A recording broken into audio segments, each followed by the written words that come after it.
I recall waking up and there was a sheet over my head and everything. I could tell it was a white sheet. My ears were ringing, and I just said, I gotta get up. And I said it 3 times. And I heard this voice, he said, no, April, just lay still, don't move. And I could hear the sirens, and then next thing I knew, I said, I can't breathe, and I blacked out. August 9th of 2013, I was a victim of domestic violence, and I was shot 5 times. With that, I flatlined 3 times. I had chest tubes on both sides, and everything was close range. The first shot, he tried to shoot me in the face, and I was able to block the gun off, and it went off behind my head. I took a step, and I immediately blacked out at that point, and I fell to the ground, and he just stood over me, and he just unloaded. Thank goodness he was a bad shot, though. So then I woke up the next morning, or the next day, and the doctor said, do you know where you are? And I said, no. I was at UK, and I think I was there for probably 2.5 weeks. I never asked why. I never cried about it. I think even though I never heard the gun go off, I never felt the bullets go in, the pain was something I never want for anyone to experience. However, I continued to push forward because I was still alive and I wanted to live the best life that I could. So after that, I went over to Cardinal Hill. And that's when I learned that I was paralyzed, because I had never heard that word before, or if I did, it just never registered because I was so highly medicated. So I went to therapy with the PT therapist and had a lot of fun and pushed myself. Over a period of time, I just, I started thinking, okay, I've got to, take care of myself. I got to get in better health. But I had picked up some weight from just, not moving around. And so I decided to look around and try to find a trainer. And ever since then, we've been at it. This is, I guess next month it'll be 2 years. And I've lost 180 pounds. My core is stronger than it was before I was injured. So then I was at the PT clinic. Well, I was with the PT students, and I was a mock patient for the clinic. I was telling my story, and the PT that was there, she was like, well, we're gonna do something different. And she says, I'm gonna have you to stand using the parallel bars. I said, okay. So we went into the parallel bars. She has great upper extremities, arm strength, and the students were on the side, so I stood her because they were looking at me like I wouldn't have even thought to do that. And so I just supported her legs, and she literally popped up into standing, using her arms a good bit. But first time she was up 2 or 3 minutes. That's pretty unheard of for someone who hasn't done it. Is this where you say squeeze your buttocks and push forward? Yeah, right there. Look at that. There you are. I'm just making. Nice job. It showed me the abilities that she has and the drive she had, and she was super excited. So then we stopped, and she sat down, and I said, what do you want to do with this? Have you had goals? She goes, I've been in talk with Rewalk, but no one here in the community does it. Because immediately I was thinking you could be in some type of bracing or exoskeleton, but I didn't even say the word first. And she goes, I have a number of somebody. So she had saw it, but didn't have an avenue. Even though she said it, I guess it just never registered in my head at that point until December came along and I got a phone call. And we started working and just kind of talking about things, how things could happen, what was going to be needed, what I needed to do and everything, and just making sure I was going to be a good candidate to be able to use it. And next thing I knew, I had a phone call with a date. So here we are.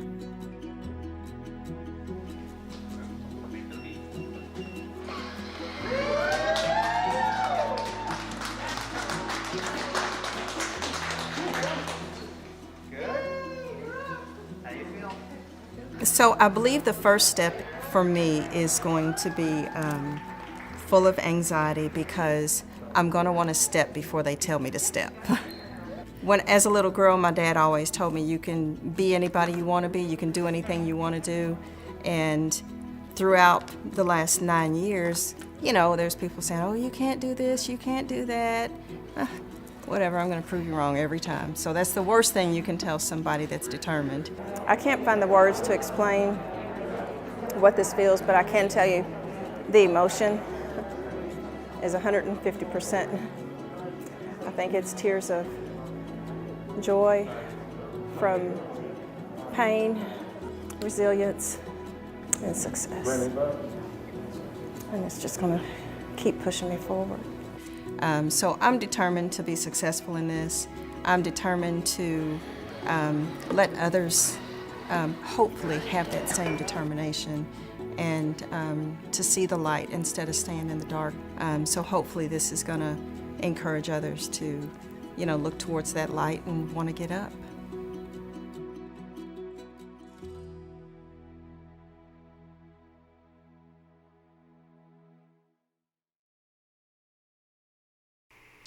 What you just saw was the journey of a remarkable woman who is going to be my guest today for a continuation of our conversation on domestic violence. And I am pleased to bring as my guest for the next hour a remarkable, remarkable woman and her journey and the testimony of the power of overcoming. April Ballentine, in August of 2013, was enjoying an evening out with friends when her ex-boyfriend showed up brandishing a gun. He aimed at her head. Ballentine was able to block his first shot. Then everything went black. He shot her 5 times, viewers, at close range. She recalls waking up for a brief moment, hearing sirens wailing in the background before everything went black again. When she woke up for the second time, she was at the University of Kentucky, Albert B. Chandler Hospital in Lexington, Kentucky.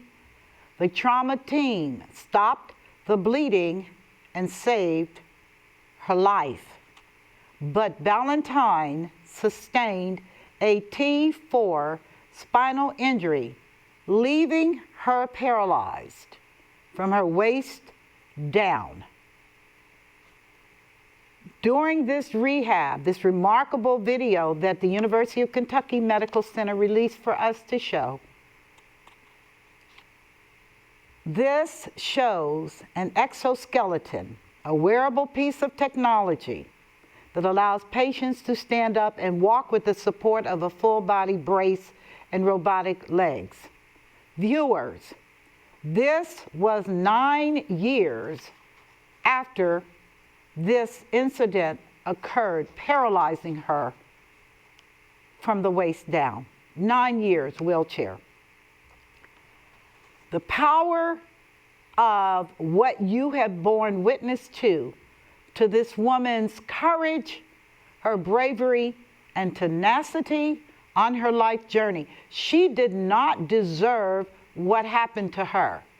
Does any victim of domestic violence deserve what happens to them?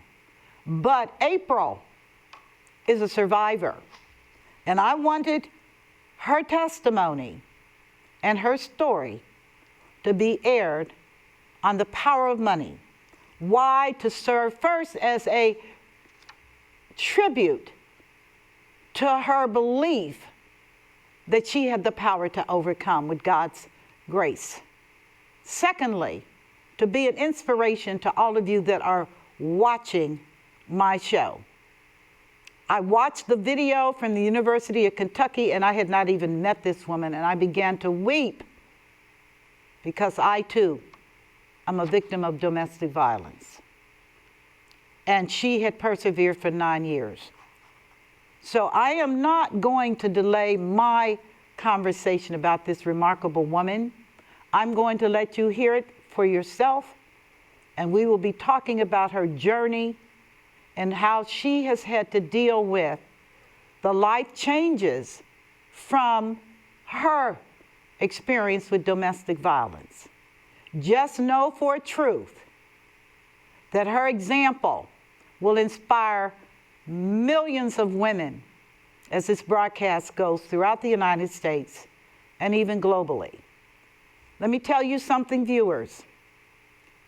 I shared with you at the beginning, I'm going to do 5 stories, 5 shows. We laid the foundation on the first show with Jane Kreiner at the Artemis Center. The second show was a continuation where I shared with you that my jaw was broken and that I have a plate from what happened to me at 22. Just a naive PhD student that had no idea. And then the third was with Dr. Anish Singh, who specializes in internal medicine, but has years of experience dealing with women and domestic violence, and her recommendations. And now we have an upfront in your face with April Ballentine, who is a survivor going into year 10.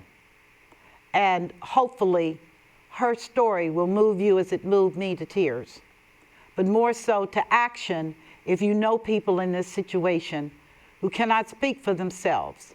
You know people trapped and cannot articulate. Or if you're a young girl and you're stuck in a situation with a guy that is just way over the top, may you get inspiration and may you have the strength of character to say enough is enough. I am going to live, I will not die. On that note, I bring you April Ballentine to talk about her experience, her testimony, and to give you words of encouragement and hope in your own personal journey today. Are you there, April? I am here.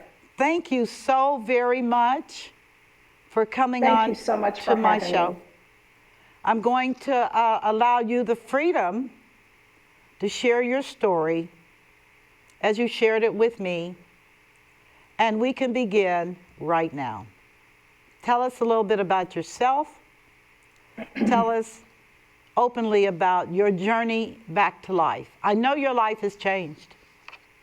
Absolutely, absolutely. You know, I will say, you know, to look at my life, you would think that, yes, it was an unfortunate situation, but I will say that it has truly made me stronger than I would say I've ever been in my life.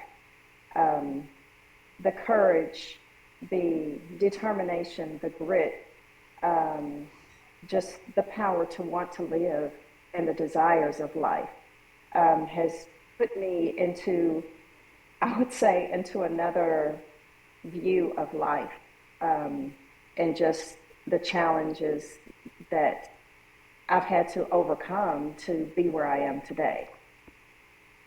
I will say, 10 years ago, I would have never dreamed that I would experience anything that I have experienced over the last 10 years. And going into this journey, I was just a simple person wanting to live life, be happy, be in a relationship, and just living and loving life. Little did I ever expect that throughout this journey, I would miss the signs of domestic violence. I think I would say I was blinded by love, and I was blinded by care and concern, but not seeing the possessive behaviors and different variations of many different things that I did not recognize.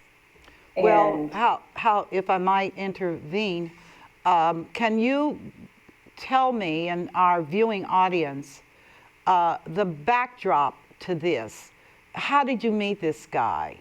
How long were you with this guy? Did you know about his family? Did he have his own community? Can you give us a little bit of foundation? Because my point here is that we really don't know people, and that you were young and probably not prepared for this. Did you meet him on social media? Did you just random? If you will talk more about that, I'd appreciate it. Sure. So I actually met him in a public setting, and he approached me and he gave me his name, and it was a nickname. And I, just politely said, well, I really don't do nicknames. What is your actual name? And it just, I guess in that moment, there was no connection. And I ran into him another time, and we communicated. And I guess at that point is when we exchanged numbers. I didn't know of him. I didn't know who his family was. And a friend of mine had said he's been in, some unfortunate relationships, and he just needs a good woman. And that was all that was said to me. So, of course, when you meet someone, everyone is, I would say, in their best mindset to be impressive and, put that, I guess, somewhat that whammy on you to have that attraction and the interest to continue to grow.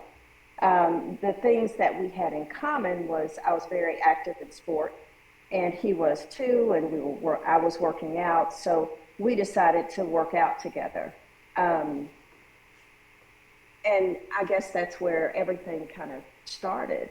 And he was, a church-going man. I was too.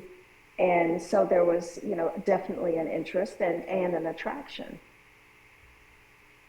And I would say I didn't, recognize anything. There wasn't anything for me to really recognize, because I would say anyone with mental behaviors are capable of masking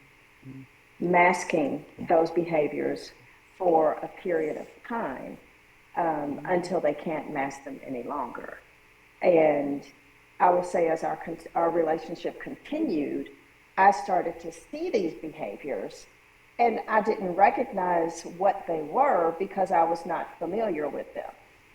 And I started to see him trying to control the things that I did every day, be it, I'll drive you to work today and I'll pick you up and we'll go do something after work.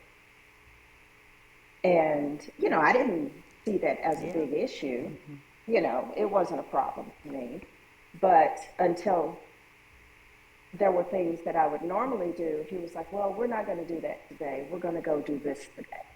Or when it came to church, I would say, okay, we're going to get up, we got to be at church at 11, so we got to get up and be ready. And he was like, well, no, we're going to have church here at home today. And that's when I started to question. I was like, well, no, you can have church here, but I'm actually going to go to church myself. And that's when I started to recognize the controlling behaviors.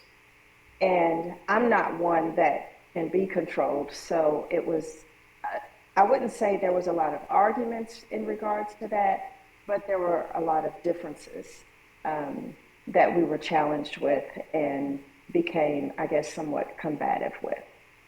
So may I ask you, because a normal person would not see anything particularly alarming at them picking you up, taking you to your job, and wanting to dine or something afterwards. That would not, to me, that wouldn't be a trigger. But again, it's about unmasking. As a person becomes more comfortable, I think, in their environment, they begin to, as I say, tighten the noose. Because what you thought was innocent is actually a pattern. Is that what happened with you? Absolutely. It was definitely a pattern of his behavior that I think that was just the beginning. Okay. And with that, it was a matter of not wanting me to, if I was to go somewhere, he didn't want me to be approached by certain people, specifically men. And if I was approached, because I mean, I have a lot of friends here, you know, I'm born and raised here, and I went to school here. So a lot of people come up to me and speak. A lot of people may hug me, or, you know, somebody may kiss me on the cheek, but he did not want to allow that behavior from anyone. Definitely not be kissed on the cheek, and definitely not be approached by a man unless they approached him first. A man was going to approach him first to ask permission to hug you. Is that what I'm hearing? It was more of an acknowledgement of him being addressed first prior to addressing me. Okay. That's significant. Yes. Okay, And go ahead. No, you go ahead, April. So he had to deal with him first Correct. to deal with you. Correct. Were you was his about respect. were you married to him at this time? Not at all. I was never married to him. Never married. So he began establishing boundaries on what you could and could not do. Is that what was happening? It was more, he tried to establish those boundaries, and he's tried to use those control mechanisms to not allow me to do something. But with my personality, I didn't allow those barriers to create boundaries. And I did not allow him to control what I could and could not do. So I would say that's where the friction was, because it became very frustrating to him that he could not control me. And so what he would do was he would create small little arguments that would try to belittle me, or call me out of my name, or accuse me of having relationships or speaking to someone outside of our relationship. So he clearly was insecure in the relationship. Absolutely. And felt it necessary to define for you what was acceptable to him if you all were going to be relational. Correct. Okay. So as far as the relationship, it wasn't if you do this or if you don't do that. It wasn't anything like that. It was more just trying to control any behavior and not. I would say he saw so many different levels of disrespect. And he used that as his mechanism to, I guess, initiate the belittlement of me as a person. So let me ask you this question, because I do keep up enough with social interactions and observations. And is that this whole issue of disrespect, which I hear bantered about on Facebook and reels and everything, you know, she doesn't respect me. What? Right. And that becomes a basis for a tirade about what she cannot do and stay engaged. Is that kind of what was happening there? Yes, it was. It was hard because I never knew when I was going to run into someone, and it wasn't as if I was going to go around and say, "You can't speak to me unless you speak to him first." But that was literally what he wanted me to do. But that was not, I, exactly. Go to camera. Geez. Yes. You're in a community where everybody knows you, which is ironically the same situation I have in my community, but you're down in Kentucky, and I can tell you from history that if everybody knows you, white and black. They're going to give you kisses, they're going to give you hugs, they're going to say, hey, high five. They're going to see, but it does not mean anything more than an expression of care and love. Am I right?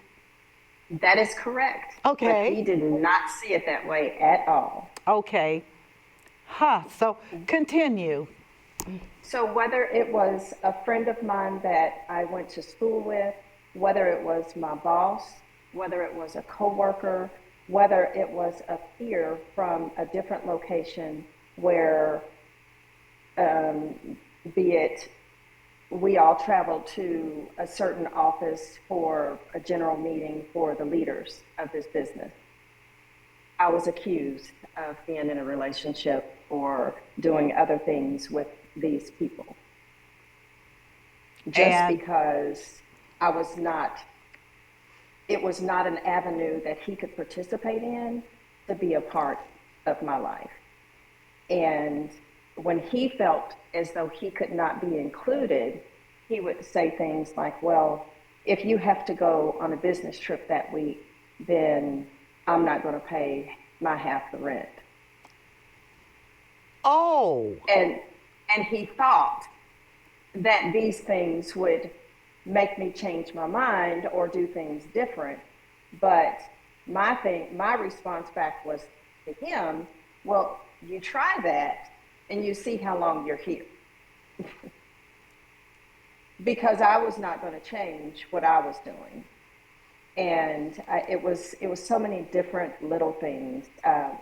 He would try to say, well, let's start, saving money. Let's put, say, $1 in I'll call it a piggy bank. Okay.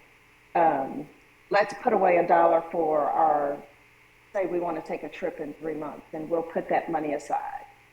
Well, say we put, I don't know, $50 in there. I'd come home and I would say, well, what happened to the money in the piggy bank? He was like, well, I don't know. Somebody must have came in the house and taken it. Yes. Or, yes. So, but what it was a way for him to try to manipulate me to give him money. Because I guess he thought that I was going to be a sugar mom for him. And that was not the case, because during this relationship, I was promoted. I took a job and I was promoted a couple times. And so he was like, well, with you making more money, then I don't have to pay as much. Or since you bought this second car, then I can drive your other vehicle. Well, I didn't work that way. And I was not one to provide him with any money. He had to pay his way, and we never lived out of our means to where he could not afford it. You know what I find so ironic about this? And I'm not prepared to say it's a Kentucky girl thing, but I kind of think it is. Mm-hmm. Because in the culture of Appalachia, people work so hard, and they literally, male and female, they work hard. But you got to carry your own weight. Correct. I don't, maybe I'm wrong, but I don't even have a point of reference out of Kentucky people of sugar daddies and people that women took care of. I know it exists, but I'm just saying to you that if he was that kind of guy and he did this with others, perhaps that's why he didn't have anyone and he was looking for a good woman. Just thinking. And that he needed somebody to take care of him because he was not able to take care of himself. What about that? You know, I will say that, I still don't know his complete history. At this point, I don't really care to know. But I will say that more than likely in his past relationship, he was able to manipulate the women he was involved with, where they would give him what he wanted. Just to keep the peace. Just to keep the peace, because he could. I call it taming the beast, because he could be a beast. But I will say, during that time frame in my life, I wasn't afraid of the beast because I could be a beast too. And so I stood up to that, and I would challenge those conversations. But I will say that as those conversations continued, I also started to tread lightly, because they continued to increase in mentally and emotionally. It was never physical. So I did not experience the physical abuse of a relationship, and considering domestic violence. But you did experience. I hate to say it, but he sounds like a narcissist. He was. Because the control, the failure to be fair, and the intensification of the noose around your neck to the point where he didn't have to physically assault you. You were already heading to prison, mentally and emotionally. Emotionally, yes. Was your church at that time, not casting aspersions, but aspersions, but were they aware of you going through this? Were any of the members or the pastor, were they aware that this was happening with you? So during this course, no. Not even my family was aware. Okay. And people can be very judgmental. Yes, they can be. And I will say, in the beginning, there was a lot of things that he did. Well, let's say this. When you are in a very close, intimate relationship with someone, only you know both sides of that individual. People on the outside that know of someone, they see different characters, but they may not see the intimate side of an individual. And I will say, of course, this person had to have an intimate side for me to have an attraction to them. Right. Because there was a couple of situations to where our neighbor had fell by his mailbox and he couldn't get up. Well, he saw him and he went out there, picked him up, and carried him in the house twice. There was a time where it was very compassionate. A time where a car had passed us on the backside and veered over into the other lane and went into a parking lot and hit a light post, where he said, turn the car around. And we turned the car around, went to the parking lot, and he got this man out of the car before there were any flames or anything happened to where the man was, not in a safe situation. But he had actually passed out at the wheel. And many may not be aware, but he was also called to preach. He had done a trial sermon. And so that was another attraction. I understand. He was a man of God. Yes. But again, you also learn more and more about this person and their behaviors to be it control a situation or control an environment. Well, just by way of statistics, one of my guests, very knowledgeable on the whole area of domestic violence, she said off camera, just FYI, keep it in mind, that pastors and police officers are right at the very top in terms of domestic abuse because of what you said, dealing with control, domination, and you're going to do what I tell you to do or else something's going to happen to you.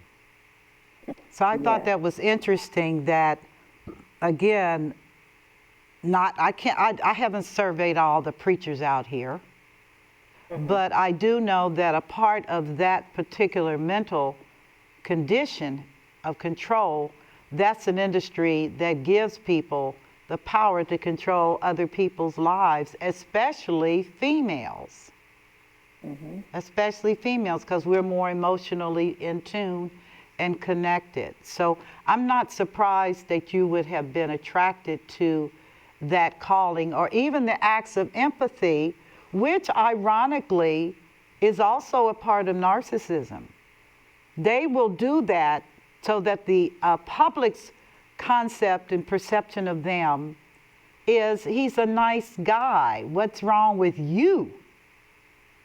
And the reality is that you are looking at a person who is really not balanced. No. Continue. Didn't mean to interrupt. No, that's fine. I started to recognize that there were a lot of different things that weren't balanced with him.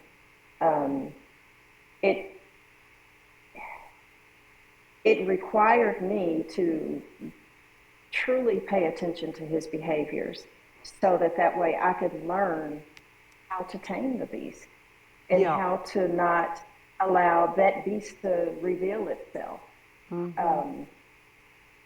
So I would say if we were going to a happy hour somewhere, I would know, well, I know that he can't drink alcohol, but he can have a beer. And if he has a beer, then he doesn't get as aggressive verbally or emotionally. And I would say, well, we'll go here, and then say, we'll go by the movie theater, pick up some popcorn, and we'll go back to the house and watch a movie. And that would suffice whatever his desire was mentally at the time. And be it, I know this sounds crazy, but I would find a way to soothe his mindset to where he would relax, get sleepy, and go to sleep. May I ask a question, because this is something I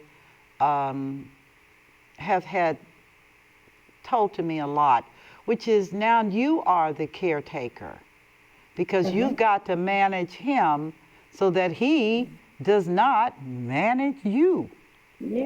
So you begin ordering your life to protect yourself. Now, did that ever trouble you relationally? Did you see a change in yourself?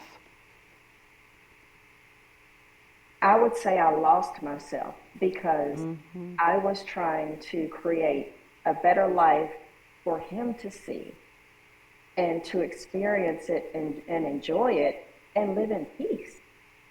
Peace. That's a key word, yeah. And live in peace because I knew that all I wanted was to have my peace of mind. That's all I wanted. I just wanted peace of mind. And that's when I started, I would say, learning what peace truly was, because there was so much toxicity in our home. You could sense it. I could tell by his footsteps that there was going to be an argument. I could tell by the way he'd look or the way he would walk down the hall that he was just gearing up for something. And it was scary. How do you feel that that part of your life, even, I mean, given your survival, we're going to talk about that in a minute. How did you feel that as you watched yourself being manipulated, and it was manipulation, because he knew exactly what he had created in you, and he did know how to tap on that when he wanted to. Is that not pretty accurate? Correct. You lost yourself. I lost myself. Yeah, you lost yourself. I lost myself because I was trying to maintain a balanced atmosphere at all times. I was trying to protect my family from being aware of what I was dealing with on a regular basis. And I didn't want them to place judgment on me. I didn't want to be embarrassed. Shame, yeah. But I also knew that it wasn't going to be easy to get out of the relationship. Now, why do you say that? It was ever going to be a physical altercation to get out of it. Never dreamed that. So let's talk about more of this. So at some point you said enough and ended the relationship, correct? So at many points I said this is enough. And I tried to figure out how was I going to end the relationship. And so I couldn't find a legitimate reason other than I didn't want to be in that relationship any longer that would suffice for him to say, okay, it's over. Because what I realized was that he didn't have anywhere else to go. Oh, no. Oh, and no. So with him not having anywhere else to go, he wasn't going to leave.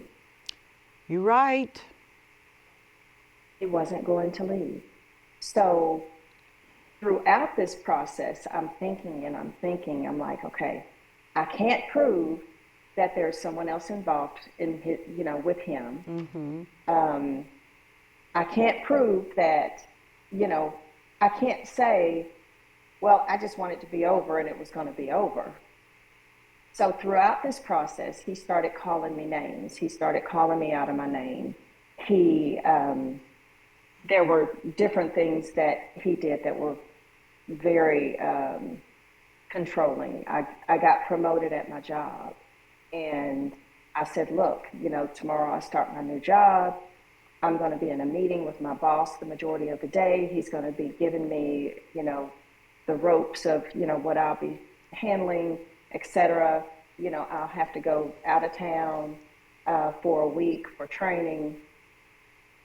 And I said, so I won't be able to pick up the phone if you call. I won't be able to sit there and text back and forth if you're texting because I'll be busy. Well, he didn't see it that way. So he started to call that very next day. I didn't answer. Then he started to text. I didn't respond. And then finally, I get 911 text. And I told my boss, I said, I'm sorry, give me a minute. Let me go make this phone call. So I called and I was like, okay, what is going on? You know what my day is about. What's the problem? And he said, somebody's been in the house. You need to get home. Somebody's been here. You need to see, we need to see what's going on. So this is a control mechanism getting me out of my environment and getting me back home to him. I came home and he pulls out this audio recorder and he says, listen to this. Somebody came in the house and they're moving stuff around, and then they left. So I'm listening to this recording, and all I hear was him setting the recorder, him leaving the house, and coming back in and turning the recorder off. At that point, I knew there were mental issues that he was experiencing. And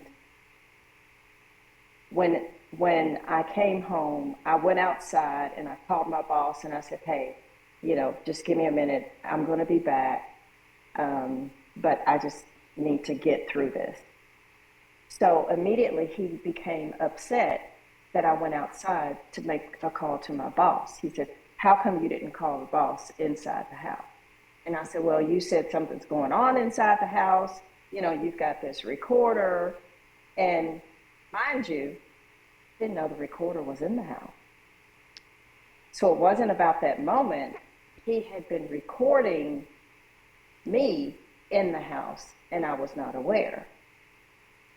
During this time, I also found out that there was a pen that he had purchased. He knows that I like to collect nice pens. There was a pen that he had purchased and put inside the house that he had me to use that was also an audio recorder. He had a watch that he purchased, and I noticed that he started to sleep in this watch. It was a video recorder. Yes. So may I ask a very basic question? What did you do to get him out? And I'm saying this because many women, your story is very familiar with, which is they can't get rid of this creep. And he's now setting you up for real. In his mind, you are getting ready to go to the penitentiary. The bars are waiting for you. The lock is waiting. So how did you get him out? So before I jump to that, I have to share. Okay. Sometimes God just intercedes Yes. my thoughts. And I am very transparent with my story, as you all can see. Yes. But I also have to allow myself to feel safe in whatever I'm in the moment, where I can be transparent about it. And this transparent moment, I came in the house. And next, as I opened the door, as I opened the screen door, the regular door opened, and he grabbed my wrist and pulled me in the house. And next thing I knew, I had a gun in my face. And I sat there and didn't move. And I did not, it never really registered at that moment what was happening. I just thought he was playing. And so it probably looked, he just paced through the house, with this gun. And I'm sitting there and I'm like, okay, when is he going to stop? And so finally, it was probably maybe 20 minutes. He gathers his stuff and he leaves the house. So that night, I said, let me grab some things. I'm going to my mom's house. And I just went to my mom's house. I got in the bed with her, and she's like, are you all right? I was like, yeah, I'm fine. I just need to sleep. Because he worked night. And I knew at that point it had to be over. I had to get out. Now, not having any experience and not having an actual person that I could trust and connect with to help me get out, I'm trying to figure this out on my own. And at this point, I told him, I said, you know what? The next time you call me out of my name, I'm done. I'm done. And as crazy as that sounds, that was my only out, because he said, okay, let's go to counseling. Let's go to counseling. We went to counseling. He was like, I know of somebody that would be a great counselor for us. You may not want to do it, but let's just do it and work on the relationship. Not that I wanted to work on the relationship, but I wanted to work on him and say, okay, I'm taking the moves that you want to take, so that way when I'm ready to get out, I'm gone. And so we went to the counselor. Long story short, he agreed with everything that I said, and he thought the counselor was going to be on his side. So let's say we never went back to that counseling session again. And I told him, I said, if we continue this relationship, you need to get that gun out of the house. You cannot have possession of that, period. So next I knew that, the gun was gone. Until after all the aggression, mentally and emotionally, I became very leery of whenever I would come into the house, because there were many different times to where he would say, this car is following me. You see that car parked across the street? I know they are, they've got some kind of recorder in here, because we had to move a couple of times. Because he said someone was following him or someone was listening in on our conversations. April, can I stop Yes. you? Absolutely. Because my producer just said we are running out of time. And I must, out of sensitivity to your life and your what you're doing, is there a possibility, I'm just asking, that we can wrap this up and then continue on another segment? Absolutely. Okay, then I would like for my viewers, we're going to take a pause now, and I'm going to make sure my staff is okay, because this is live, to continue our story, because this is whoa, my goodness gracious, this is a real situation. So I'd like to pause and conclude today's segment, and then I want to revisit you to conclude our interview, because it's important that you speak your truth. Yeah. And so, viewers, listeners, we have been mesmerized by April's story, and I don't want to disconnect, but we have run out of time. And therefore, we will be back to do part 2 of her story about her experience with domestic violence. It's a compelling story, no question about it. It's a compelling story, a story that deserves to be heard in its completion. And it's a story that many of you are walking through right now. You're walking on eggs right now. You're trying to figure out how you're going to get out of this right now. You are ashamed to tell your family right now.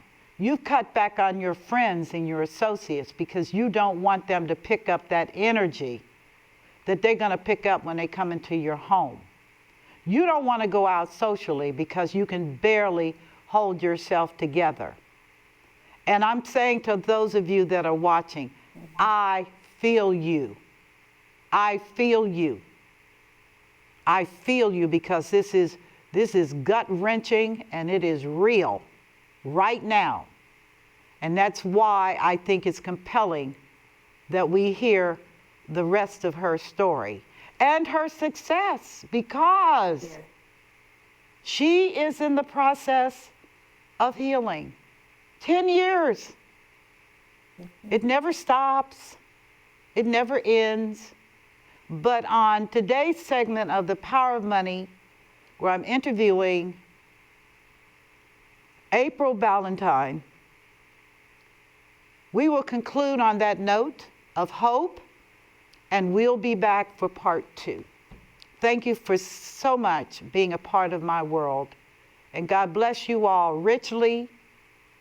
And whatever you do, don't you dare give up. I'm rooting for you, and there are thousands of free and liberated women, and perhaps a few men, because women go crazy too. But we're rooting for you and your success. I'll talk with you at another time. Take care of yourself. And again, thank you for viewing part 1 of April's story on The Power of Money. You take care. Bye-bye.